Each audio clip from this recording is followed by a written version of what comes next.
युधिष्ठिर ने कहा, जनार्दन, ज्येष्ठ मास के शुक्ल पक्ष में जो एकादशी पड़ती है, कृपया उसका वर्णन कीजिए। भगवान श्री कृष्ण बोले, राजन, इसका वर्णन परम धर्मात्मा सत्यवती नंदन व्यास जी करेंगे, क्योंकि ये संपूर्ण शास्त्रों के ज्ञाता और वेद वेदांगों के पारंगत विद्वान हैं। तब वेदव्यास जी कहने लगे, दोनों ही पक्षों की एकादशियों के दिन भोजन ना करें। द्वादशी के दिन स्नान आदि से पवित्र हो फूलों से भगवान केशव की पूजा करें। फिर नित्य कर्म समाप्त होने के पश्चात पहले ब्राह्मणों को भोजन देकर अंत में स्वयं भोजन करें। राजन, जनाना शौच और मराना शौच में भी एकादशी को भोजन नहीं करना चाहिए। ये सुनकर भीमसेन बोले, परम बुद्धिमान पितामह, मेरी उत्तम बात सुनिए।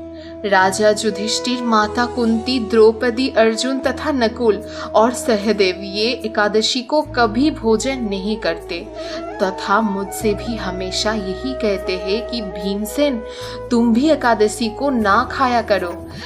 किंतु मैं उन लोगों से यही कहता हूँ कि मुझसे भूख नहीं सही जाएगी।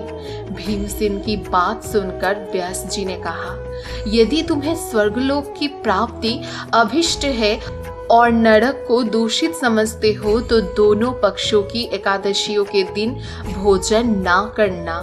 भीमसेन बोले, महाबुद्धिमान पितामह, मैं आपके सामने सच्ची बात कहता हूँ। एक बार भोजन करके भी मुझसे व्रत नहीं किया जा सकता, फिर उपवास करके तो मैं रह कैसे सकता हूँ। मेरे उदर में वृक नामक अग्नि सदा प्रज्वलित रहती है, अतः जब मैं बहुत अधिक खाता हूँ तभी ये शांत होती है। इसलिए महामुनि, मैं वर्ष भर में केवल एक ही उपवास कर सकता हूँ, जिससे स्वर्ग की प्राप्ति सुलभ हो तथा जिसके करने से मैं कल्याण का भागी हो सकूं। ऐसा कोई एक व्रत निश्चित करके मुझे बताइए, मैं उसका यथोचित रूप से पालन करूंगा।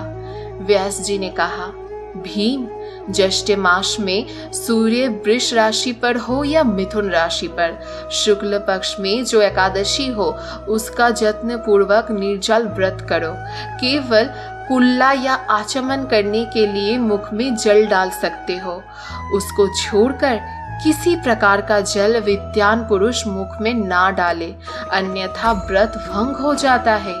एकादशी को सूर्योदय से लेकर दूसरे दिन के सूर्योदय तक मनुष्य जल का त्याग करे तो ये व्रत पूर्ण होता है। तदनंतर द्वादशी को वर्ष भर में जितनी एकादशियां होती है विधि सबका फल निर्जला एकादशी के पालन से मनुष्य कार्य कर लेता है। जितेंद्रिय पुरुष भी ब्राह्मणों के साथ भोजन, चक्र और गदा धारण करने वाले भगवान केशव ने मुझसे कहा था कि यदि मानव सबको छोड़कर एकमात्र मेरी शरण में आ जाए और एकादशी को निराहार रहे तो वह सब पापों से छूट जाता है। एकादशी व्रत करने वाले पुरुष के पास विशालाकाय विकराल आकृति और काले रंग वाले दंड पदाधारी भयंकर यमदूत नहीं जाते। अंतकाल में पीतांबरधारी सौम्य संभाव वाले, हाथ में सुदर्शन धारण करने वाले और मन के समान वेगशाली विष्णुदूत आखिर इस वैष्णव पुरुष को भगवान विष्णु के धाम में ले जाते हैं। अतः निर्जला एकादशी को पूर्ण यत्न करके उपवास और श्री हरि का पूजन करो। स्त्री हो या पुरुष, यदि उसने मेरु पर्वत के बराबर भी महान पाप किया हो तो वह सब इस एकादशी व्रत के प्रभाव से भस्म हो जाता है। जो मनुष्य उस दिन जल के नियम का पालन करता है वह पुण्य का भागी होता है। उसे एक एक प्रहर में कोटि कोटि स्वर्ण मुद्रा दान करने का फल प्राप्त होता सुना गया है। मनुष्य निर्जला एकादशी के दिन स्नान, दान, जप, होम आदि जो कुछ भी करता है वह सब अक्षय होता है। ये भगवान श्री कृष्ण कहते हैं। निर्जला एकादशी को विधि पूर्वक उत्तम रीति से उपवास करके मानव वैष्णव पद को प्राप्त कर लेता है। जो मनुष्य एकादशी के दिन अन्न खाता है वह पाप का भोजन करता है। इस लोक में वह चंडालों के समान है और मरने पर दुर्गति को प्राप्त होता है। जो ज्येष्ठ के शुक्ल पक्ष में एकादशी को उपवास करके दान करेंगे वह परम पद को प्राप्त होंगे। जिन्होंने एकादशी को उपवास किया है वे ब्रह्म हत्यारे, शराबी, चोर तथा गुरुद्रोही होने पर भी सब पातकों से मुक्त हो जाते हैं। कुंती नंदन, निर्जला एकादशी के दिन श्रद्धालु स्त्री पुरुषों के लिए जो विशेष दान और कर्तव्य विहित है उन्हें सुनो। उस दिन जल में शयन करने वाले भगवान विष्णु का पूजन और जलमयी धेनु का दान करना चाहिए अथवा प्रत्यक्ष धेनु या घृतमयी धेनु का दान उचित है। पर्याप्त दक्षिणा और भांति भांति के मिष्टान्नों के द्वारा यत्न पूर्वक ब्राह्मणों को संतुष्ट करना चाहिए।